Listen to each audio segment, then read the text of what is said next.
Octavia J. Manning in the building. Yeah, that comes to the close of disc 1 of Mr. Morale and the Big Steppers. So this was the Big Steppers side, right? That's a good point. I think that was the Big Steppers disc. Now we're going into Mr. Morale. So Whitney comes in at the top of Count Me Out, which is number 1 on disc 2. It's really number 10. So and this beautiful angelic voice. This man, I don't know his name.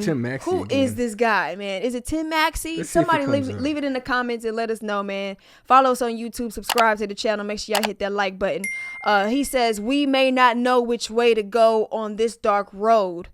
Mr. Duckworth. Duckworth is Kendrick Lamar's last name. All of these hoes make it difficult. Session 10. Breakthrough. I love when you count me out. I love when you count me out. What you getting? What you got for this record right here? Count Me Out, Kendrick Lamar. Fighting past all of that he just went through. Like all that toxic stuff, everything that was in the first, that you see in the first 9 songs, the good and the bad.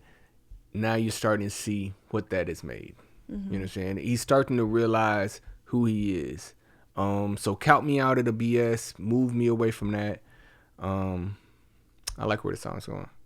To me, he's saying like living with yourself. You know what I'm saying? He's finding a way. He's accepting himself for who he is and how he's able to live with himself. When he says, and I'm tripping and falling, some things I can't forget. Lord knows I've tried my best. You said it's not my best. I came up out my flesh. Some things I must confess. Spoke my truth, paid my debt. Can't see I'm a wreck. Let me lose, I digress. This is me, I am blessed. And so that to me is like, this is who I am. I'm accepting me for me. And I'm moving past the regret. Does that make sense? Yeah, you have to. And to me, that's what he's talking about a lot in like a couple different areas of his career. You know what I mean? This is like, yeah, I've been through this. Yeah, I was a good kid in the Mad City. Yeah, I was, exposed to the pimps when I was just a caterpillar that allowed me to really appreciate becoming a butterfly. Like, there's no sunshine without the rain. You know what I mean? And that's part of, like, again, man, Kendrick is a master at duality. Like, he gives you the whole picture, you know, and this is the other side. Like, it's dope. It's the underdog story. Like, I'm always gonna fight. That's my fuel. Oh, I ain't good enough. Oh, I can't make it. Oh, Dr. Dre's already made it out of Compton. Who else is gonna come out of Compton? Me. That's who. Like, right. It's stepping into your light. You know, and I think that's part of letting go of the toxicity, but learning the lessons. It's not an accomplishment to say you've been through something. Like, everybody's been through something. Everybody has war stories or pains and hurts. But what did you learn from that? How did you grow from that situation? Are you still scarred by that situation? When you think about that situation, does all that pain and resentment and hurt kind of build back up on you again? That means you haven't worked your way through it, right? So, like, coming out of that, this is the type of the transition I think he's talking about. For sure. Mr. Morale and the Big Steppers. We breaking it down right here. Music for breakfast. K-Dot, we on the next song right here. Crown, one of my favorites. I think this is my favorite song right now. Like, can't please everybody. You go out the way to say you made the compromise. That's what I call love. But the time it'll come to not be there when somebody needs you. You say no, and all you've done is give them amnesia. One thing I've learned, love can change with the seasons. And I can't please everybody. No, you can't please everybody. What have you done for me lately? Type mentality people be having. Yeah. Listen, you do so much for people. And the moment you can't, you are the bad guy. But you can't please everybody. No, you can't please everybody. This song is I love this song. The beat, captivating. The lyrics are captivating. Hey, it's definitely one of my favorites too. That, like I said, what did I say earlier? Rich Spirit. Rich Spirit, yeah. Yeah. I'm just gonna name them at the end. I got them marked down. I got about, Okay. But Crown, definitely one of my favorites.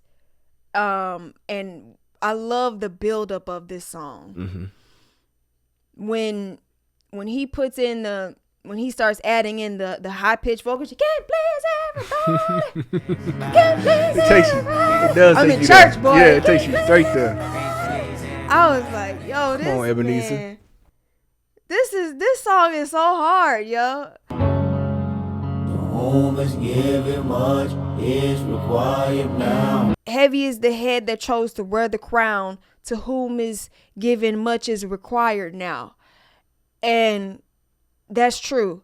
But again, as the hook plays, you can't please everybody. No, you can't please everybody. You know? I felt like this needs to be in like a Jordan Peele movie or something. Definitely needs to be on. It's very dark, Yeah. but it's a good dark. Yeah. And I want to say the darkness is the pain, because you wish you could, but you can't. Mm-hmm. It's just, you just can't. Yeah. You're not God. Yeah. You know what I'm saying? And that's what I feel like another thing that he's pointing out in this whole album is that I am not your savior. I am not God. You know what I'm saying? I'm just a man who is having a human experience, and I fall like everybody else. I get back up. I agree with that 100%, but I also feel like he throws out the complete opposite. Like, I am Omega. I am the Omega. PG Lane, Rolly Gang, SIE. Don't you address me unless it's with 4 letters. You know what I mean? Like, I am the definition of God. I am the savior. I mean, even wearing the crown, right? The crown of thorns. But he also says in this album, he has a line where he says he is God, but he is a demon too. So he's both. Better known as myself, I'm a demigod. Every thought is creative. Sometimes I'm afraid of my open mind. Yeah. That's what I'm saying. Like, So he gives you it's both sides. That's the Gemini. Yeah. Two sides, baby. That's how he approaches everything. That's why I feel like he's unique. So we went from Count Me Out, where he is accepting himself, right? Growth. Yeah, he's growing, and he has accepted who he is, because we're in the breakthrough part of the album. Right. He's accepted that and his flaws, and he's accepting that he cannot please everybody. But heavy is the head who chose to wear the crown.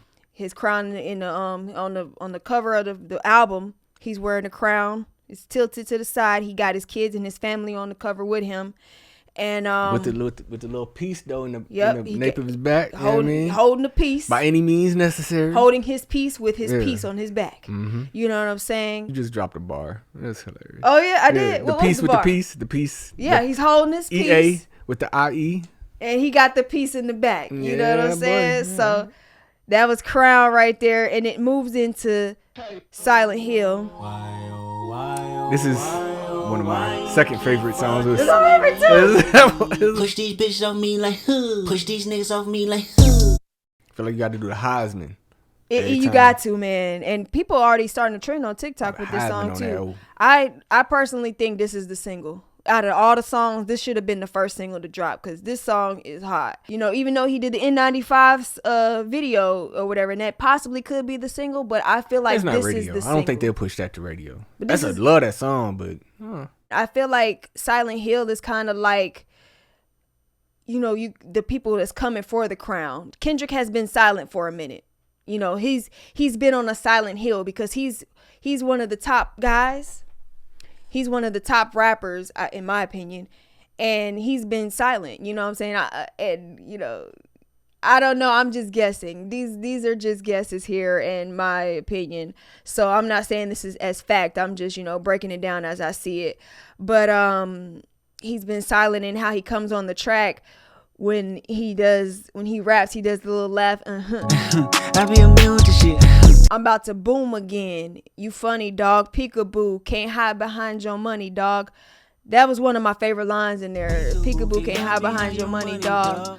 And I feel like that's to all the people, and I could be, this is my opinion, as to all the rappers out there who are, with the money to the ear, the stereotypical rappers who rap about the same thing. When Kendrick comes, he comes with substance. He comes with something other than talking about money or the same thing on every song. He talks about what he's going through. He talks about issues in the community. He has substance with his raps and in his music. And I feel like this was kind of a jab to those people who are kind of rapping about the same type superficial of thing. layer. Yeah. Mm-hmm. Yeah, so definitely. he's like coming. He's back basically with this song. It's an amazing song. I mean, I can't even really probably describe well how much I like this song. It's just, for one, it's a vibe. You know what I mean? Without listening to the lyrics, breaking it down, doing anything, it's gonna catch you with a vibe. And that's why I think it's perfect for a single, because it can be playing in the background. You can be like, oh, okay, you want to dance to it a little bit. And then, like, when you start breaking it down, of course, it's multi-layered. It's contextual. He's diving into all this different stuff. But yeah, Silent Hill is definitely one of my favorite joints on there. Yes, pushing these niggas up me like, All right, so we go into, we coming off of Silent Hill featuring Kodak Black, and then we come into Savior, the interlude. If you derive your sense of identity from being a victim. So his therapist comes in on the interlude of Savior, and he's like, who are you? Yeah. You know what I'm saying? That's a big question that you struggle with growing up. I mean, you think back to when you was a kid, like, who am I? Where do I fit in? Am I with this group or am I with that group? You know, some people go through that more than others, but like, I think Kendrick really went through that, and that's what he's trying to describe on that. Kendrick made you think about it, but he is not your savior. When he's naming off these big name people, and he says, but they're not your savior, do you think people are looking for that in people? Yeah. So it's especially us. Yeah. You know what I mean? Like, we need another leader. We need, damn, how come we ain't got Martin and Malcolm in nowadays? A lot of people didn't follow them then. You know what I mean? Like, of course they had their followers. I'm not saying that, but yeah. I'm saying, like, the same people that's not standing up and following the Tamika Mallory's and the people that we have today are the same people that was doing the same thing back in the day. You know what I mean? You are who you want to be. You know what I mean? Like, if you believe you're a victim, you're going to stay a victim and nothing's ever going to change. If you get out and fight to change some things will change. And then to me, it's kind of like, stop looking for somebody else, for people to save you. God is the only one that can save you. Mm-hmm. You know what I'm saying? And he is where? Yeah, within. Yeah. So look to, like, you could say, you save yourself. Like, we are not to save you. We're here for your entertainment, to make you think. Like he said, Ron made you give his flowers, but he is not your savior. He is not your savior. That sounds so dope. But like, you said what? It sounds like the sound that sounds old. That voice, like yeah. something that you, like something you hear in the 70s or something. That's like what I'm saying. It gives you get here? The sounds of the 80s, the late 70s into the 80s. Okay. The way that they, sang, the way that sounds is story-like to me. Mm-hmm. I wonder if that's strategic on Kendrick's direction to have that sound, because you never know. A lot of people, the way that they grow up, and especially for me, I know listening to what your parents listen to or watching certain TV shows that they listen to, it you kind of relate that. If you make music, it comes out in your music, if that makes sense. Mm-hmm. So I wonder if that is by Kendrick's direction, to have that particular voice sing those particular parts in those particular ways and cadences. I imagine. I feel like he's that in depth with the creation process. Right. Yeah. It's I amazing. Want that. Yeah. Like, this is what I'm hearing. Yeah. Give me that. Bitch, are you happy for me? So what you think about this record right here, Savior, featuring Baby Keem on the hook, and whoever that brilliant voice is singing? Like, Kendrick is really giving me, old school vibes, where Death Row vibes, where you hear the lady singing, but you don't know who it is. Like, and we went through these credits, like, okay, so this is extra. Like, who is this person? It's who like is this a voice? scavenger hunt to try to find who we gotta find out. Singing. Yeah. We got. If you know, put it in the comments, yo. Tag somebody, please. They're amazing. Okay. Yeah. What you think about this record right here? What is it saying to you? Another great cut off the album.